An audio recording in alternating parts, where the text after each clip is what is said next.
नमस्कार, बहुत बहुत स्वागत है आपका। आप देख रहे हैं कल की तैयारी। मैं हूं आपके साथ प्रशांत पांडे।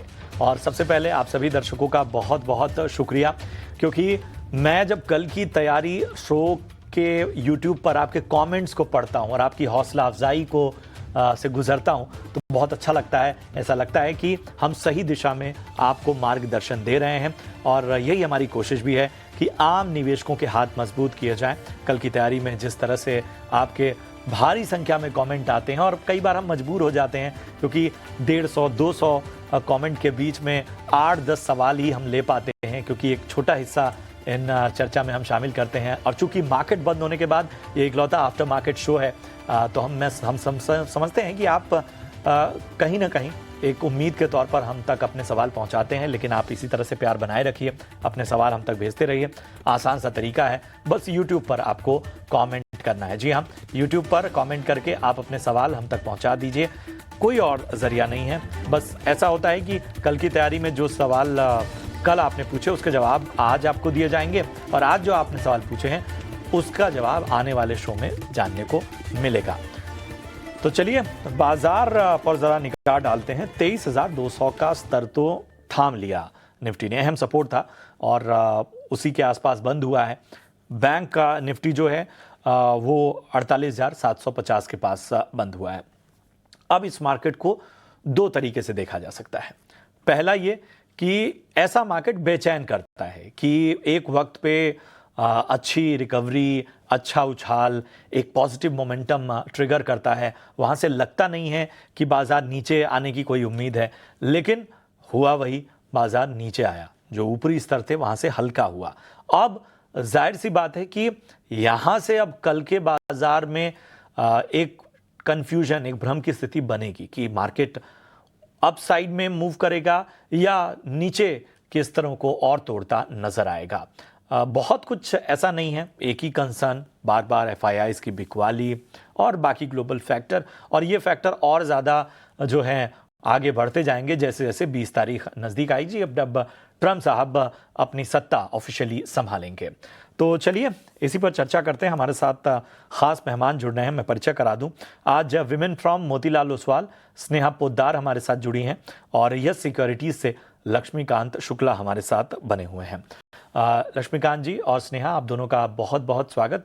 लक्ष्मीकांत जी, मैं सबसे पहले आपके पास आना चाहूँगा। जैसे मैंने कहा कि ये बाजार भ्रम फैलाएगा कि क्या अब अपसाइड देखा जाए या निचले स्तरों पर भी अब कहीं ना कहीं मार्केट तोड़ता हुआ नजर आएगा। फिर भी मैं यही थोड़ा सकारात्मक आदमी हूँ, पॉजिटिव आदमी हूँ, तो मैं तो 23,200 के अहम स्तर को एक सपोर्ट, अच्छा सपोर्ट मानूंगा। बताइए आप कैसे देख रहे हैं बाजार को, कल क्या किया जाए? देखिए, 2 दिनों से जिस तरीके से मार्केट ने एक स्टेबिलिटी दिखाई है, तो एक शॉर्ट टर्म रिबाउंड का हम एक्सपेक्टेशन कर सकते हैं। पैटर्न वाइज अगर बात की जाए तो एक डबल इनसाइड बार कैंडलस्टिक फॉर्मेशन बनता हुआ दिखाई दे रहा है निफ्टी पर। और निफ्टी ने जो साइकोलॉजिकल लेवल है 23,000, अभी उसके ऊपर ही ट्रेड कर रहा है। बट जो इमीडिएट रेजिस्टेंस नजर आ रहे हैं निफ्टी के, वो नजर आ रहे हैं 23,350 के पास। सो अंटिल अनलेस एक डिसाइसिव ब्रेक थ्रू 23,350 के ऊपर नहीं मिलता है, जब तक क्लैरिटी नहीं आएगी मार्केट में। और अगर वहां पे जाके अगर वो फिर से एक बार रेजिस्टेंस लेता है, तो हमें फिर से सेलिंग प्रेशर देखने को मिल सकता है, क्योंकि अभी भी ओवरऑल ट्रेंड डाउन है और अभी भी मार्केट निफ्टी जो इंडेक्स है वो अभी भी अपने की मूविंग एवरेज के नीचे ही सस्टेन कर रहे हैं। तो जैसा कि कल हमें बैंक निफ्टी में भी एक अच्छा खासा रिबाउंड देखने को मिला था, बट आज आज आज के ट्रेडिंग सेशंस में हमें फॉलो थ्रू बाइंग मोमेंटम देखने को नहीं मिला बैंक बैंक निफ्टी में। वहीं पर निफ्टी में भी देखा जाए, निफ्टी अभी भी जो पुराने जो स्ट्रॉन्ग सपोर्ट थे 23,260 के, अभी भी उसके ऊपर एक दिन भी निफ्टी की क्लोजिंग नहीं आई है। तो जब तक निफ्टी 23,350 के ऊपर नहीं निकलता है और बैंक निफ्टी 49,500 के ऊपर नहीं निकलता है, तब तक थोड़ा सा सेलिंग प्रेशर बना रहेगा।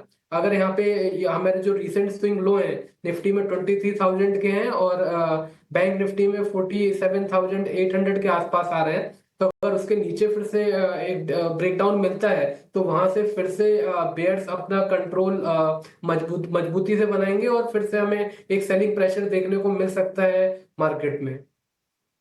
ये एक अहम रणनीति आपके लिए सामने रखते हुए खास तौर पे लक्ष्मीकांत जी, चलिए फटाफट से सवालों को शामिल करते हैं। राम सिंह जडेजा हैं और इन्होंने एनटीपीसी पर राय जाननी चाहिए है। 212 के भाव पे इन्होंने खरीदारी की हुई है। 2 से 3 साल का नजरिया लेकर चल रहे हैं। चूंकि अच्छे स्तरों पर खरीदारी है इसलिए मुनाफा इनको होता हुआ, और एनटीपीसी पिछले 2 दिनों से हम देख रहे हैं कि एक जबरदस्त मोमेंटम यहां पर हम देख पा रहे हैं। तो एनटीपीसी 2 से 3 साल का नजरिया, स्नेहा जी कोई ज्यादा दिक्कत तो होनी नहीं चाहिए। मुझे लगता है कि 2 से 3 साल तो एक अच्छा खासा नजरिया है। जी हाँ, जैसा आपने कहा एनटीपीसी में 2-3 साल काफी अच्छा नजरिया है और स्टॉक्स इनकी एंट्री लेवल काफी अच्छी है, तो कहीं पे भी इतना शार्प करेक्शन के बाद भी कोई टेंशन वाली बात नहीं है। अगर हम कंपनी की बात करें तो पावर सेक्टर में बजट में काफी कुछ बड़ी अनाउंसमेंट आने की संभावना है, तो स्टॉक मोमेंटम में रह सकता है। एंड मोरओवर अगर गवर्नमेंट की अर्लियर अनाउंसमेंट्स भी हम देखें तो पावर में गवर्नमेंट का काफी स्ट्रॉन्ग फोकस है। एंड वो टारगेट डबल करने की बात करें दोनों ही थर्मल और रिन्यूएबल स्पेस में, जहाँ पे एनटीपीसी का प्रेजेंस है। सो एनटीपीसी इन दोनों ही क्षेत्र में स्ट्रॉन्ग फोकस से बेनिफिट करेगी। एंड जो ओवरऑल कोल प्राइसेस है वो भी काफी स्टेबल है, तो ऑपरेशनल फ्रंट पे भी इन्हें कोई ना कोई चैलेंज नहीं आएगा। सो कीपिंग की बजट सामने है और सेक्टर में काफी अच्छी अनाउंसमेंट्स की संभावना है। मेरी सलाह रहेगी कि इसे होल्ड करें। लंबे नजरिए के पॉइंट ऑफ व्यू से गवर्नमेंट डेफिनेटली कुछ अच्छी पॉलिसीज और स्कीम्स अनाउंस करेगी। बिल्कुल, तो बने रहने की सलाह है, कोई चिंता की बात नहीं है। सरकार जो है रिन्यूएबल एनर्जी, पावर क्षेत्र, ऊर्जा उत्पादन, इस पर फोकस कर रही है। हमने आज एक एक्सक्लूसिव खबर भी आपको दिखाई थी। चलिए शिव शंकर माने साहब का सवाल लेते हैं। और माने साहब steel authority of India limited यानी सेल पर राय जानना चाहते हैं। 132 ऊपरी स्तरों की इनकी खरीदारी है। नजरिया शॉर्ट टर्म का है, स्पेसिफिक है, 6 से 9 महीने ये स्टॉक में बने रह सकते हैं। लक्ष्मीकांत जी, 6 to 9 मंथ के व्यू के हिसाब से देखें, सेल 132 की बाइंग कैसा लगता है आपको? स्टील अथॉरिटी ऑफ इंडिया अपने मंथली की मूविंग एवरेजेस 50 मंथ के लेवल्स को रिटेस्ट कर चुका है, और यहाँ पर जो सपोर्ट बनता हुआ नजर आ रहा है फिलहाल के दौर पे वो बनते हुए नजर आ रहे हैं 98 के। तो मुझे लगता है कि एक बार 98 के ऊपर ये स्टॉक अपनी स्टेबिलिटी मेंटेन रखता है तो वहां से एक पुल बैक मूव तो आ सकता है। और अगर यहाँ पे जो इसके की हर्डल्स है जो कि दिखाई दे रहे हैं 118 से लेकर 125 के आसपास, अगर उसके ऊपर निकलता है देन आफ्टर हमें 130 के लेवल से स्टॉक शो कर सकता है। सो अगर इनका 6 महीने 8 महीने 6 महीने से लेकर 9 महीने तक का नजरिया है तो मुझे लगता है कि एक स्टॉप लॉस के साथ ये होल्ड कर सकते हैं जो कि दिखाई दे रहा है 99 के आसपास, और वहां से एक पुल बैक मूव का एक्सपेक्टेशन रख सकते हैं। ठीक है, तो इस तरह का विशेष रूप से ध्यान रखिए और उस हिसाब से बने रहने की सलाह। क्वालिटी स्टॉक है और बेहतर रणनीति के साथ आगे नजर आ सकता है। हमारे एक दर्शक हैं राजेंद्र सिंह यादव, और टाटा मोटर्स पर इन्होंने 801, थोड़ा ऊपरी स्तरों की इनकी खरीदारी है, और इनका जो नज़रिया है वो 1 साल का है। 801 का स्तर 1 साल के नज़रिए के हिसाब से स्नेहा जी क्या अचीव हो सकता है? टाटा मोटर्स एक्चुअली पहले तो रीजन समझते कि क्यों ये खराब परफॉर्म कर रहा है। तो बेसिकली जो इनकी जेएलआर जो सेगमेंट है, जो इसका मेन मार्केट चाइना और यूरोप है, और ये दोनों ही मार्केट में ऑटो सेक्टर में काफी वीकनेस देखने को मिल रही है। इवन अपनी जो डोमेस्टिक सेगमेंट है वहां पे भी कहीं ना कहीं ग्रोथ मॉडरेट हो गया है। इनकी ऊपर की बाइंग है, पर मेरी सलाह रहेगी कि अगर क्योंकि ये 1 साल होल्ड कर सकते हैं तो इस क्वार्टर का रिजल्ट्स आने पे मैनेजमेंट की एक बार कमेंट्री सुन लेते हैं और फिर कॉल लेना चाहिए। बिकॉज हो सकता है कि 1-2 क्वार्टर के बाद ऑटो में रिकवरी स्टार्ट हो जाए। एंड सो Q1 या Q2 ऑफ FY26 से एक हमें नंबर्स में भी बाउंस दिखना चाहिए, तो स्टॉक रिकवर हो सकता है वहां से। सो एक बार कमेंट्री के लिए वेट कर ले एंड फिर कॉल ले। बिल्कुल, तो मैनेजमेंट कमेंट्री का इंतज़ार आपको करना होगा और उस हिसाब से एक बार फिर रिव्यू कीजिए। और इस पर हम बाकी शोज़ में भी, दिग्गज स्टॉक है तो हम चर्चा करेंगे ही करेंगे, तो उस पर भी ध्यान दीजिए। बढ़ते हैं आगे, राजेश पुंडीर का सवाल लेते हैं और टाइटन पर इन्होंने राय जाननी चाहिए है। 3300 जी हाँ, ये है इनकी बाइंग प्राइस। इनके बाइंग प्राइस के पास ही है, लेकिन ये 10 महीने और रुक सकते हैं। बताएं लक्ष्मीकांत जी, क्या नजरिया बन रहा है टाइटन पे 3300 की बाइंग, 10 महीने का नजरिया? देखिए कई हफ्तों से अगर हम बात करें तो ये स्टॉक में एक साइडवेज मोमेंटम बनता हुआ नजर आ रहा है। इसका जो मेजर बैंड है वो अराउंड आ रहा है 3600 से लेकर 3200 के आसपास। अगर हम पिछले सेशंस का अगर देखें, पिछले हफ्ते के सेशंस का, तो वहां पे हमें एक प्रॉफिट बुकिंग देखने को मिली थी। बट अभी मुझे लगता है कि अपने पुराने स्विंग लो को रिटेस्ट कर चुका है। वीकली चार्ट्स पे 100 डेज सिंपल मूविंग एवरेज का सपोर्ट भी लेता हुआ नजर आ रहा है। सो जो 3200 के साथ ये इसको होल्ड करके रख सकते हैं। 3200 का स्टॉप लॉस इनको मेंटेन रखना पड़ेगा। हालांकि जो ऊपरी स्तर की बाइंग है वो तभी आएगी जब 3600 के लेवल्स के ऊपर हमें एक रेक्टेंगुलर ब्रेकआउट देखने को मिलेगा। एक बार 3600 के ऊपर अगर ये निकलता है तो वहां से स्टॉक फिर हमें 4150 से लेकर 4200 के लेवल्स को भी टच करता हुआ हम देख सकते हैं आने वाले समय में।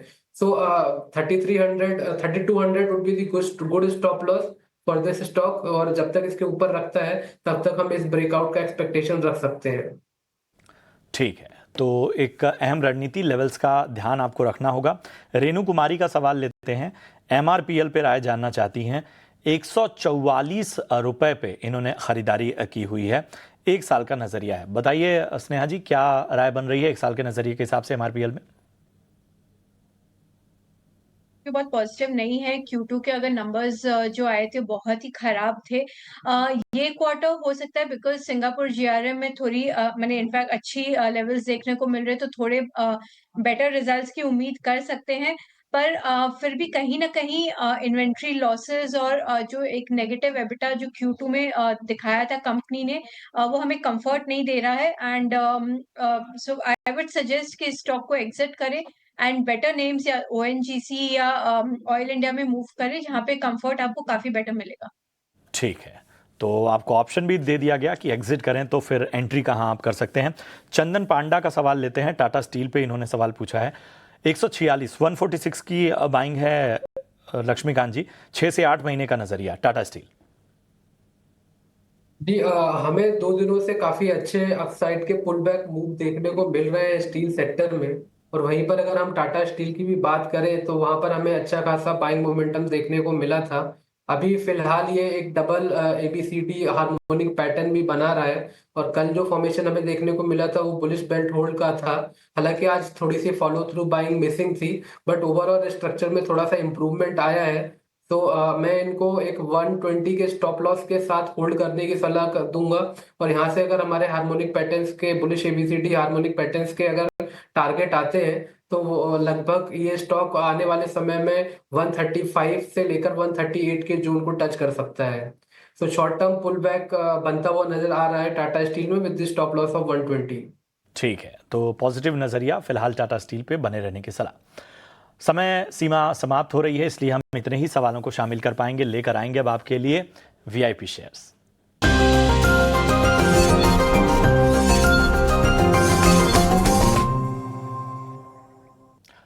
स्नेहा जी बताइए, आज आपकी कॉल कौन सी है? ओके तो मेरी सबसे पहली कॉल है बायोकॉन। अगर हम बायोकॉन की बात करें तो रिसेंटली कंपनी की जो मलेशिया में साइट है वहां पे उन्हें voluntary action indicated US FDA से मिला। सो इसके बाद बेसिकली बायोसिमिलर फैसिलिटीज इनकी जितनी भी है वो सब यूएस एफडीए के अकॉर्डिंगली कंप्लायंट हो चुकी है। So that provides good business prospects in the US market.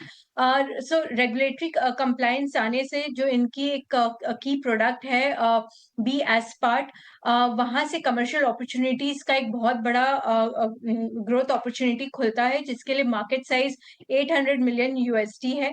तो ओवरऑल अगर हम बात करें तो कंपनी लास्ट 2-3 साल में काफी स्ट्रगल कर रही थी, बट अब आगे आने वाले कुछ सालों में लग रहा है अर्निंग्स यहाँ से रिकवर होना स्टार्ट करेंगे and that will be driven by अपने नए प्रोडक्ट अप्रूवल्स, लॉन्चेस और न्यू मैंने potential from the new plans. तो काफी पॉजिटिव व्यू है बायोकॉन पे यहाँ से। एंड इसमें हमारा टारगेट प्राइस बन रहा है 430। मेरी दूसरी पिक रहेगी ट्रेंड। कल शॉपर स्टॉप ने अच्छे नंबर्स अनाउंस किए हैं, तो कहीं ना कहीं ओवरऑल रिटेल सेक्टर में पॉजिटिव व्यू एक इमर्ज हो रहा है और इसमें trend one of the best players है।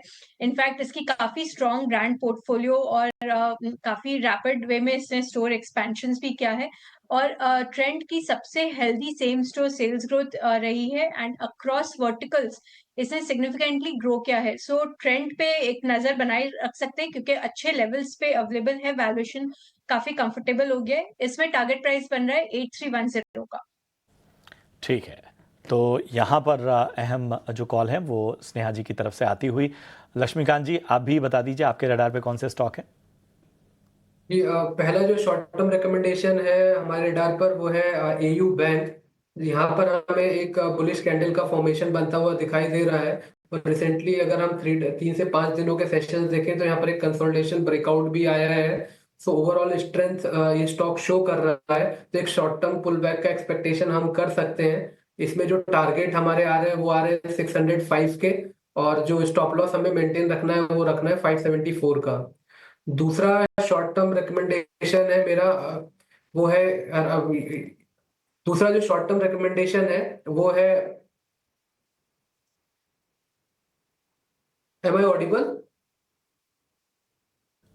दूसरा जो रिकमेंडेशन है वो है एसबीआई कार्ड। सो यहाँ पर हमें एक कंसोलिडेशन ब्रेकआउट देखने को मिला है with the formation of hammer candlestick pattern. So यहाँ से एक और रिसेंटली इस स्टॉक्स ने अपने सारे की मूविंग एवरेज को रिक्लेम भी किया है, तो यहाँ से लगता है कि स्टॉक में बढ़त बनती हुई हम देख सकते हैं आने वाले समय में। जो एक्सपेक्टेड टारगेट है वो आ रहे हैं 765 के, और जो स्टॉप लॉस हमें मेंटेन रखना है वो रखना है 720 का। ठीक है, तो SBI card, AU small finance bank का ये पसंद आता हुआ लक्ष्मीकांत जी को, और बायोकॉन और इसके साथ ही ट्रेंड पसंद आता हुआ स्नेहा जी को। आप दोनों का बहुत बहुत धन्यवाद शो में जुड़ने के लिए, निवेशकों का मार्गदर्शन करने के लिए। चलिए, इसी के साथ कल की तैयारी में मुझे दीजिए इजाजत। आप देखते रहिए ईटी नाउ स्वदेश। नमस्कार।